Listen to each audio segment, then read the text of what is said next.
ती आपण BSc first year फिजिक्सचा जो काही सिलेबस आहे फर्स्ट सेमिस्टरचा as per new syllabus from this academic year 2024-25. तर या अकॅडमिक इयरपासून जो काही फिजिक्सचा जो सिलेबस आहे त्यासाठी एकच थेरी पेपर आहे. तर त्या थेरी पेपरचं व्हिडिओ लेक्चर्स हे आपण आजपासून स्टार्ट करतो आहे. फर्स्ट लेक्चरमध्ये आपण सिलेबस डिस्कशन करू. नेक्स्ट लेक्चरपासून आपण त्याच्यामधला प्रत्येक पॉईंट हा डिटेलमध्ये डिस्कस करू. तर बघा मित्रांनो, हा जो काही फर्स्ट पेपर आहे किंवा हा जो एक पेपर आहे थेरी पेपर, त्याचं नाव आहे mechanics and properties of matter. Mechanics and properties of मॅटरमध्ये जे काही सब पॉईंट्स आहेत ते आपण वन बाय वन डिस्कस करू. तर बघा मित्रांनो, पेपरचं नाव आहे mechanics and properties of matter. हा तुम्हाला 50 मार्क्ससाठी आहे. तर याच्यामध्ये हे जे काही learning outcomes of the objective course outcomes याच्याकडे आपण लक्ष न देता आपण डायरेक्ट जो काही आपला सिलेबस आहे तो आपण डिस्कस करू. तर आपलं फर्स्ट जे काही युनिट आहे किंवा त्याला मॉडेल म्हणलेलं आहे ते फर्स्ट युनिटचं नाव आहे आपलं मेकॅनिक्स. मेकॅनिक्समध्ये काय काय बघायचं आहे आपल्याला? न्यूटन्स लॉ ऑफ ग्रॅव्हिटेशन, त्याचं स्टेटमेंट आहे.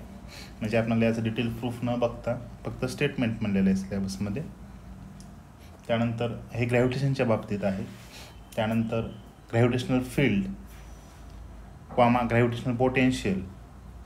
ग्रॅव्हिटेशनल फील्ड म्हणजे काय, ग्रॅव्हिटेशनल पोटेन्शियल म्हणजे काय हे आपल्याला डिस्कस करायचं आहे.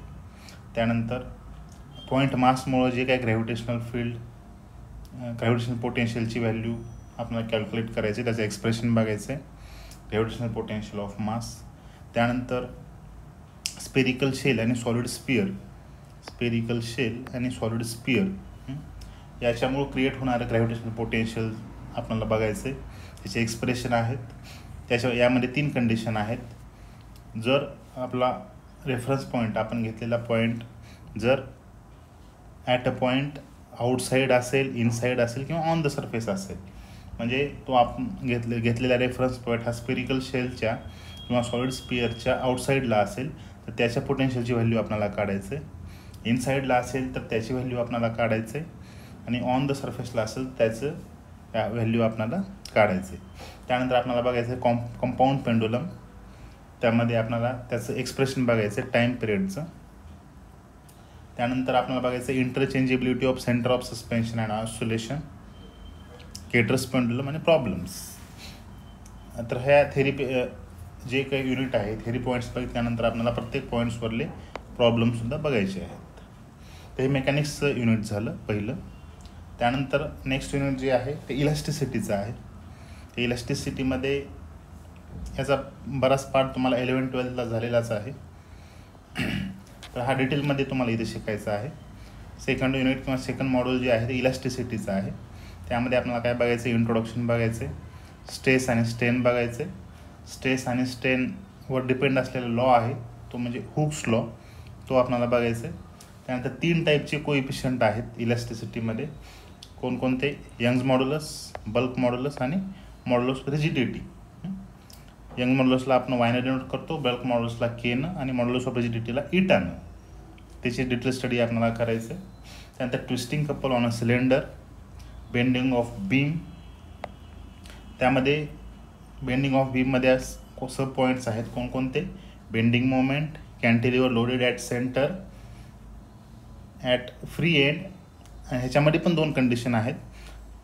When weight of beam is effective and one weight of beam is ineffective. पहिल्यांदा इनइफेक्टिव्हचं बघायचं, त्यानंतर इफेक्टिव्हचं बघायचं. आणि त्यानंतर deflection of beam loaded at centre, म्हणजे दोन्ही पॉईंटला इनइफेक्टिव्हला आणि इफेक्टिव्हला सुद्धा बघायचं आहे. आणि depression of beam loaded at centre हा तुम्हाला पॉईंट डिस्कस करायचं आहे. त्यानंतर त्याच्यावरले प्रॉब्लेमसुद्धा बघायचे आहेत आपल्याला. हे झालं इलास्टिसिटीच्या बाबतीत. आणि थर्ड मॉड्यूलमध्ये 2 सब युनिट आहेत. एक आहे विस्कॉसिटीचं आणि दुसरं आहे सरफेस टेन्शनचं. विस्कॉसिटीमध्ये तुम्हाला त्याचं इंट्रोडक्शन बघायचं आहे. त्यानंतर concept of viscous force and viscosity काय असते ते बघायचे. नंतर कोइफिशियंट ऑफ विस्कोसिटी ते बघायचे. यामध्ये 2 फ्लो आहेत, एक आहे steady flow and turbulent flow. एक रेनॉल्ड्स नंबर नावाचा एक कन्सेप्ट आहे, तो तुम्हाला बघायचा आहे. इक्वेशन ऑफ कंटिन्युटी काय असतं विस्कॉसिटीमध्ये ते बघायचे. आणि बर्नौली थेरम हे सब पॉईंट्स आहे विस्कॉसिटीमध्ये आहेत. आणि त्यामधलं सेकंड सब युनिट आहे सरफेस टेन्शन. हे तुम्हाला ऑलरेडी झालेलं आहे 11-12मध्ये. त्यामध्ये त्याच्या पुढचं डिटेल स्टडी तुम्हाला काय करायचं तर अँगल ऑफ कॉन्टॅक्ट बघायचं आहे. त्यानंतर factors affecting on surface tension, जे which factors affect on this surface tension. त्यानंतर difference of pressure across a curved surface, हा तुम्हाला पॉईंट बघायचा आहे. आणि सरफेस टेन्शन फाइंड आउट करण्यासाठी वेगवेगळ्या मेथड्स आहेत, त्यापैकी एक जागर्स मेथड ही तुम्हाला बघायचं आहे. आणि त्याच्यावरले प्रॉब्लेम्स. तर हे असं तुम्हाला ह्याच्यामध्ये बघायचं आहे. हे तुमचं एवढा सिलेबसचे पॉईंट्स आहेत. यासाठी युनिव्हर्सिटीनं हे वेगवेगळे रेफरन्स बुक दिलेले आहेत खाली. त्यामध्ये पहिलं आहे elements of properties of matter by DS Mathur, Yash Chand पब्लिकेशनचे बुक्स आहे, बुक आहे हे.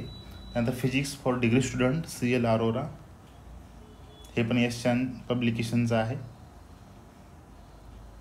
CL Arora and PS Hemne. त्यानंतर mechanics and electrodynamics by Brijlal Subramanyam, concept of physics by HC Verma. हे बऱ्याच विद्यार्थ्यांनी रेफर पण केलेलं असेल 11-12साठी.